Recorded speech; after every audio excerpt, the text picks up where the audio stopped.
Hi Scorpio, and welcome to your horoscope for May 2025. Thanks for joining me. My horoscopes are based on the UK time zone, and please watch them in this order: for your rising sign first, then for your sun sign, and finally for your moon sign.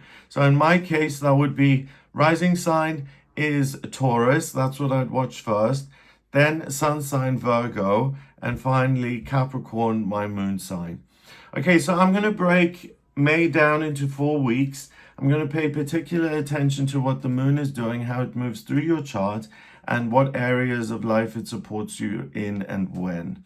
So week 1, or the first 4 days of the month really, Thursday the 1st until Sunday the 4th of May. On the 1st of May, we have the moon in Gemini, and that's in your 8th house of institutions and authorities. So that's a really good opportunity for you to get your foot in the door when it comes to organizations or institutions. So if you're trying to get a manuscript looked at, or if you're trying to get a job interview, or if you're trying to make a connection with someone in a particular business because you have a certain proposal. The 1st of Gemini is a great day to reach out to those kind of people who exist in these bigger type of organizations. The 1st of May is Beltane. It's a Celtic festival, and it means that we're halfway from the spring equinox to the summer solstice. And it's the time of year when people in the Northern Hemisphere started to put the cattle back out to the fields. Things are warming up, things are starting to bloom and to blossom. And what it reminded me of is there's something called Chahashanbe Sori. It's a Persian fire festival that happened on the 18th of March this year, and it's the day before Nowruz. It's the Persian New Year. And that's what this feels like to me. It feels like there's an opportunity to jump over a fire, so to jump into an unknown future and to give it your all, to use your courage and your bravery to say, I'm going to take this leap of faith and I'm going to jump into this new year, not knowing what it's going to bring, but I'm committed to it. I'm alive, I'm present. And also, while you're jumping over the fire, you're able to cleanse away anything that you're holding on to, any negativity from the past or things that exist on a subconscious level. The fire kind of cleanses that away for you. On the 2nd and 3rd, the moon moves into Cancer, and it goes into your 9th house of travel, education, and the higher realms. So those 2 days are good for you to take care of anything that requires travel. So if you've got a trip planned, to get that organized, to get the hotels booked. Education wise, it allows you to study and to acquire any knowledge that you may have missed. If you're preparing for a test or an exam, it's a good 2-day period to kind of brush up on things and to cram a little bit. And if it's to do with the higher realms, if you want to have some sort of a spiritual breakthrough, but that especially if that door seems kind of closed to you, you've tried that in the past, that hasn't worked, it's a good day to try again, or a good 2-day period to try again, and to see if you can kind of create some sort of connection with something that exists in the higher realm, something that's ethereal and non-tangible. On the 4th of May, we've got the moon going into Leo, and it joins Mars and your transiting rising sign in Leo in your 10th house of work. So the 4th of May is excellent for you when it comes to work. If there's anything that requires you to take on a leadership role, or to present, or to influence other people, or to get people on board, if you're looking at making a presentation to investors to get funding, the 4th of May is ideal for that kind of activity. And on the 4th of May, Pluto, the planet of transformation and change, death and rebirth, that goes retrograde until the 13th of October. And with the outer planets, when they're retrograde, the influence is expressed inwardly. And Pluto retrogrades in Aquarius in your 4th house of family, but it's right on top of your IC, which is your roots. So what it's going to allow you to consider is, what is it that I really rely on in life? And what can I do to create more security in my everyday experience? What can I do to create more security in my working life? How can I use my life force and my power and my confidence to really put myself into an elevated position of seniority or leadership, where I'm not just one of the masses, but I'm someone who's really in the spotlight and who gets rewarded because of that elevated position as well. The other thing, Scorpio, about May is that we have all the personal planets.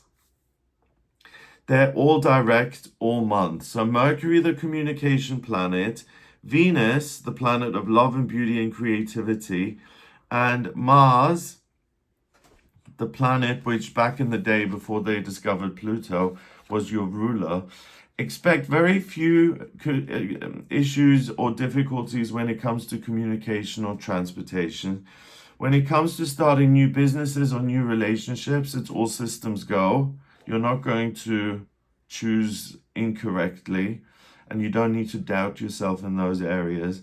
And with Mars direct all month, that gives you the ambition and the drive to really take your career to the next level. It's going to sit in Leo in your 10th house of work all month. So the houses the moon covers in the first 4 days of May, it starts in your 8th house of institutions and it ends up in your 10th house of work. So that's the very top of your chart. So the question here during the first 4 days of May is, what is it that I want to create when it comes to my career? And especially, what changes can I make that create more security when I go home at the end of the day? So that I know all the bills are paid and that I have a nice home to live in and that I know that I'm taking care of what needs taking care of, that my physical needs are met. Week 2, Monday to Sunday, the 5th to the 11th of May, the moon is still in Leo on the 5th, so it stays in your 10th house, and it gives you the opportunity to really question, how can I make myself completely independent? So if you're a Scorpio who relies on other people to get by, this is the month to get those ideas that will show you that you have special talents and gifts and that you are a unique individual, and you can use those gifts and talents to create total independence in your life so that no one gets to tell you what to do, or that you have freedom to choose who and what you pursue. Week 2, Monday to Sunday, the 5th to the 11th of May, the moon is in Leo on the 5th, like I mentioned. Then on the 6th, 7th, and 8th, it goes into Virgo, and it goes into your 11th house of hopes and dreams. And what's also sitting in there is your South Node in Virgo. If I'm looking at your natal chart, the South and the North Node, they show me where you're coming from on a spiritual level and the direction you're moving into. And having the moon in Virgo in your 11th, it shows you what you've already accomplished in your life and where you've excelled and what you can do very, very well. And I know that comparison is the thief of joy, but you're going to be able to compare what you do exceptionally well and how you could monetize that or use it to your advantage in order to create financial independence and freedom for yourself. On the 6th and 7th of May as well, we've got the Eta Aquarids meteor shower, which is best viewed in the southern hemisphere. By the way, astrology, especially the type of astrology that I do, I'm a Western astrologer, so it's based on the seasons. It's based on the northern hemisphere, but it doesn't matter whether you're watching this in the southern hemisphere or the northern hemisphere, the energy is the same. However, the meteor shower you'll be able to see best in the southern hemisphere, and it stems from the constellation of Aquarius. So it gives you the opportunity to examine the details of your life and where you're exceptional and where you're good, but it also allows you to look at the bigger picture and to ask the question, what is the best for humanity? What's the best for healing overall and for learning as a society, as humanity, as a as a unit, right? So for you, I think the 6th and 7th is an opportunity to say, what do I do very well? And to start small and to examine the things that you are very good at. And then to expand that and to say, how can I implement that into society so that I occupy roles which benefit me and others? What I've said for this meteor shower as well, for all the signs, is that instead of making a wish upon a star for yourself, make a wish for someone else. So rather than saying, oh, I wish that in May I find the right person and I fall madly in love, wish that for someone you know. I hope that Sarah enjoys great health and happiness, or I hope for my parents that they continue to enjoy their trip that they're on, or whatever it may be. Hope something good for another person. What you put out there, you get back. On the 9th and 10th, the moon goes into Libra, and it goes into your 12th house of spirituality and spiritual strength. And Libra is like a bridge, and it connects you to the higher realms. So again, if you're a Scorpio who's never had some sort of a faith or any interest in spirituality or anything that exists on that level, and you're an atheist and you're very practical, these 2 days are going to be easy for you to make that connection, to have some sort of experience that makes you feel like, wow, there is something bigger out there. And I mentioned that earlier as well when was it? When the moon was in Cancer on the 2nd and 3rd, it gave you a similar opportunity. Here on the 9th and 10th is very similar to that. And, having a sense of there's something out there that has my back, that supports me, that loves me, that wants my life to have meaning and that wants me to do well. Having that kind of belief, and not just saying it, but actually believing it, it is such a comfort, and it allows you to often, ironically, do very well in your life because you feel you have that support, whether it is imagined or not. Having the sense that there's something out there that cares for you can allow you to accomplish things that under normal circumstances you wouldn't be able to, you wouldn't have the confidence. On the 10th of May, we've got Mercury, the communication planet, that ingresses into Taurus, and it joins, you're transiting midheaven, the Sun and Uranus, they're also in Taurus in your 7th house of relationships. So from the 10th onwards, you're able to examine the relationships you have with your working life. So your actual job, do I love it? Do I not love it? What is it that I'm good at? And where could I create a type of work for myself that would be very unusual and unique, and where I would have a niche, or I would be able to create a niche for myself that doesn't exist just yet. If you're a student or if you're retired, this could give you an idea of what is it that I can study that's going to be really useful and pay off. Or if you're retired, this could again allow you to hone in on what special gifts and talents you've got and how you could use those in your retirement, whether it then ends up as paid work or unpaid work, or if it's a hobby, or if it's you being of service to other people. On the 11th, the moon goes into Scorpio, and it stays in Scorpio, moving into week 3 as well on the 12th and 13th.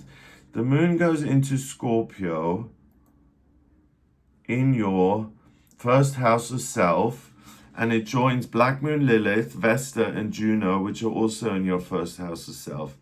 So these 3 days are interesting because what you'll discover is what truly makes you happy, what makes you feel like you're home, and where you doubt yourself or where you center yourself or hold back because you're afraid of failure. So these 3 days are a wonderful opportunity to gain a really clear insight into where you hold yourself back and where you don't perform in the way that you could because you're afraid that things could go wrong. And instead, you can then change the behavior and say, actually, let me just give it a try. I do have unique skills and talents. I am special. I know that sounds a little trite, but I'm no longer going to censor myself, and I'm no longer willing to live this small life just because I'm afraid of failing. It's better to try than to hold myself back. So in week 2, the moon starts on the 5th in your 10th house of work, and it ends up on the 11th in your first house of self. So that's quadrant 4, houses 10, 11, 12, and then house 1. So what that second week is about receiving information which shows you an elevated version of yourself. And then the week ends with you returning to reality and seeing where you're at right now. And it gives you an opportunity to decide, do I want to keep things as they are? Or do I want to upgrade? Or do I want to develop into this person that I've caught a glimpse of now? Week 3, Monday to Sunday, the 12th to the 18th of May. Like I said, the moon is still in Scorpio on the 12th and 13th. And on the 12th, particularly, we have a full moon in Scorpio. So it's a full moon in your sign. And the full moon is when the moon reaches its completion point during its 28-day cycle. And it lets go of all of its energy and it showers us with it. So you're going to feel a great sense of encouragement. You're going to feel a great sense of anything is possible.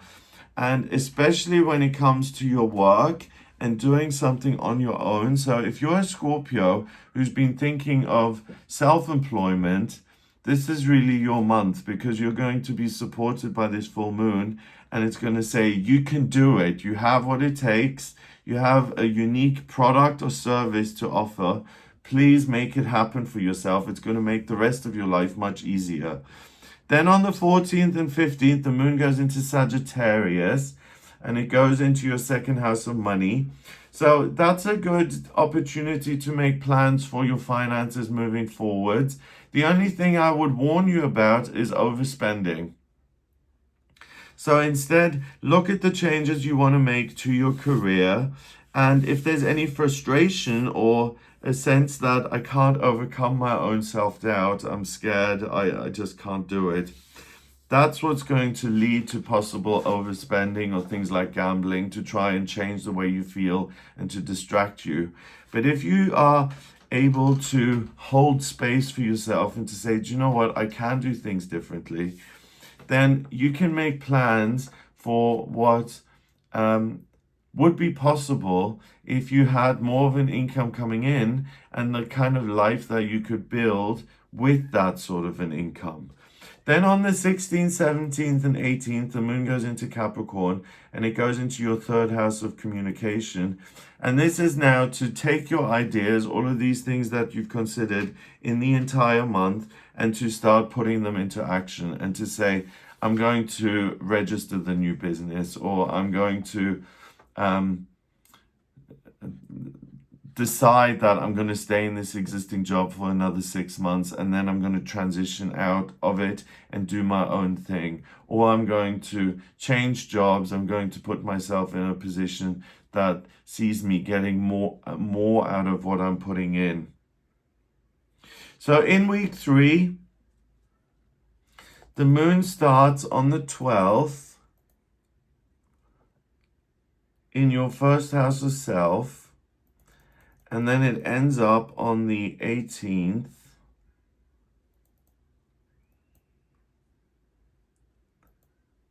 in your third house of communication.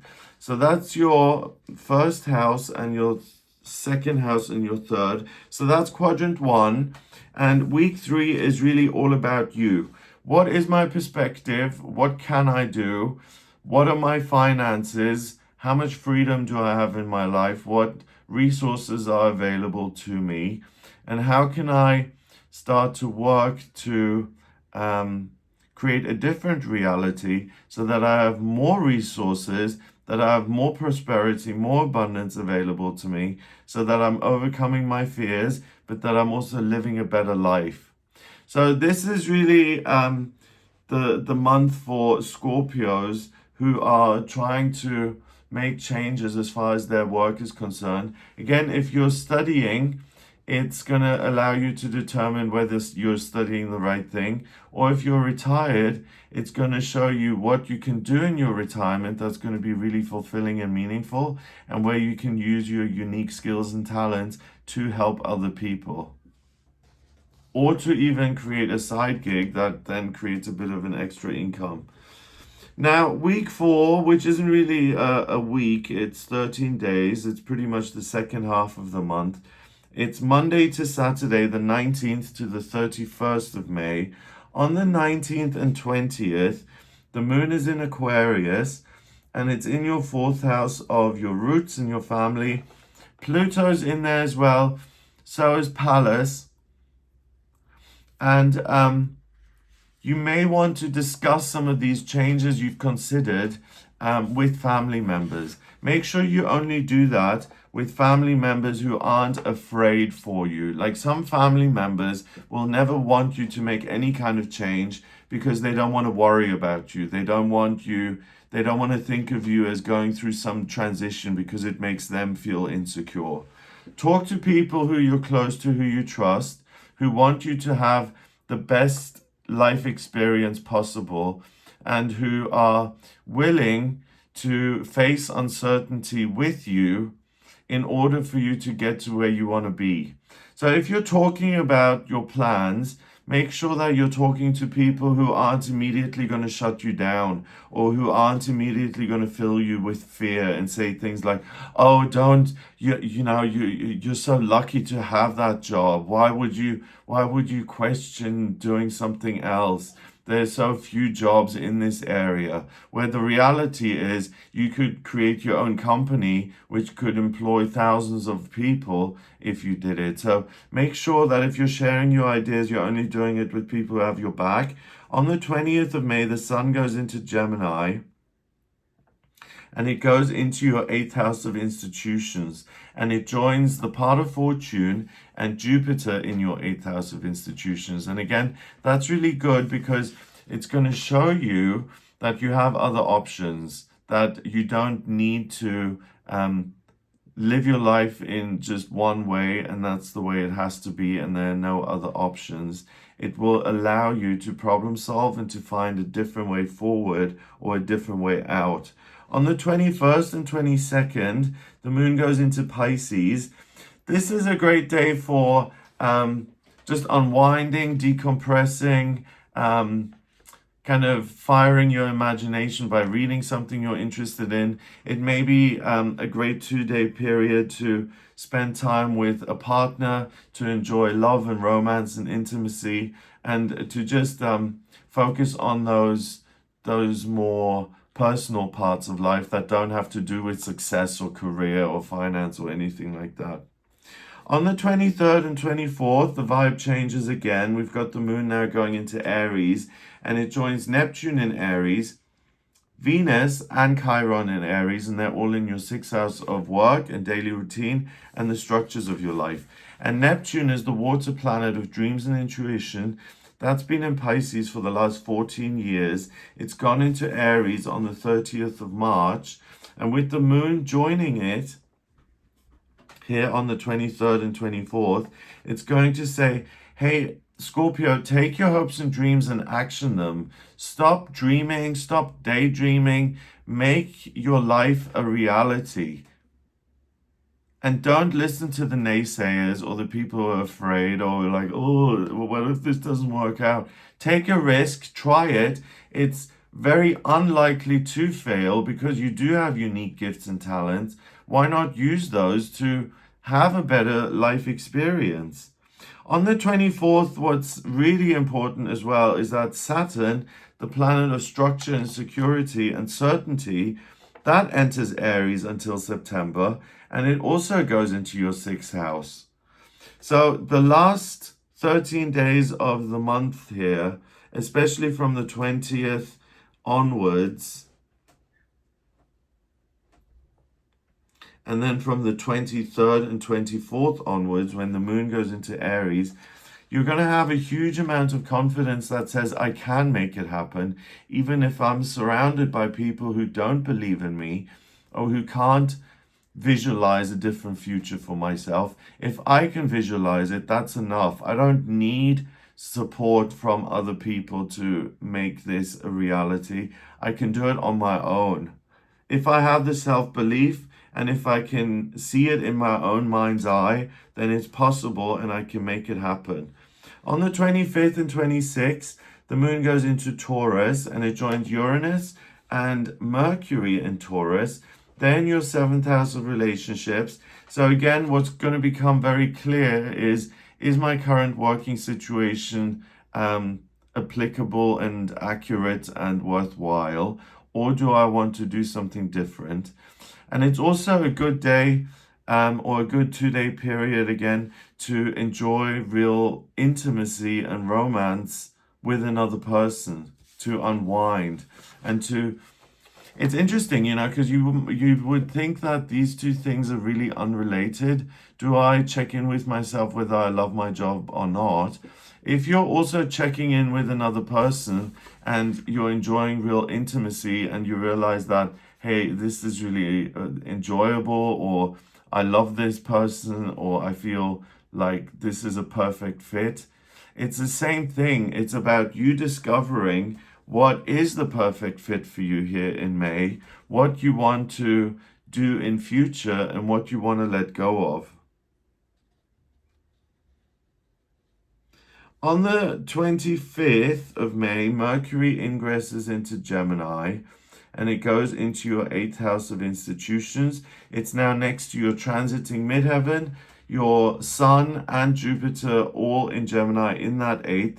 It's great for investments. It's great for, again, getting your foot in the door, applying for new jobs, making new connections, especially with organizations and institutions. So if you've already decided that I want to make a change, I want to connect with a different organization, then now's the time to do it. It all seems like it's very quick though. The last 13 days of the month here, it's like, okay, one day I decide I know what I love. The next day I'm already sending the application. The next day I'm showing up for work. It feels very quick. And if it kind of feels a little rushed, if it feels like the pace is too much for you, go with it. Don't hold back. Don't put on the brakes. That's the way it happens to show up here for you this month. It doesn't mean that you're going down the wrong road just because things happen so quickly. On the 27th and 28th, the moon goes into Gemini as well. It goes into your 8th house. And then on the 27th particularly, we have a new moon in Gemini, which is when the moon starts its new cycle. It's pitch black. It pulls in a ton of Gemini energy in order to recharge for its next 28-day cycle. And all of that happens in your 8th house of where do I belong as far as little old me is concerned in connection to these big companies and these corporations and the government and the tax people. And it's really about being able to find your niche and being able to discover whether you want to belong to some sort of big institution or whether you want to make yourself completely independent and be your own institution, to be self-employed, or really what it is you want. So if you've been confused, May puts an end to that confusion and you'll really get clear on what you have a longing for, what you have a desire to kind of accomplish, and how you can go about doing that. Then on the 29th and 30th, the moon goes into Cancer, and it joins Hades in Cancer in your 9th. So this is a 2-day period where you may grudgingly be able to acquire information or to learn things that are necessary for you to get to where you want to be. It's also a good day for travel. And again, on a spiritual level, if you want to have some sort of a breakthrough, if you want to have spiritual support, let's say you're going through all of this and you have a family that says, hey, do you know what? We've been butchers for 5 generations. Who do you think you are becoming a fashion designer? You're going to be a butcher like everyone else, okay? And that's the end of it. Then, yes, you don't need support because you're so strong this month.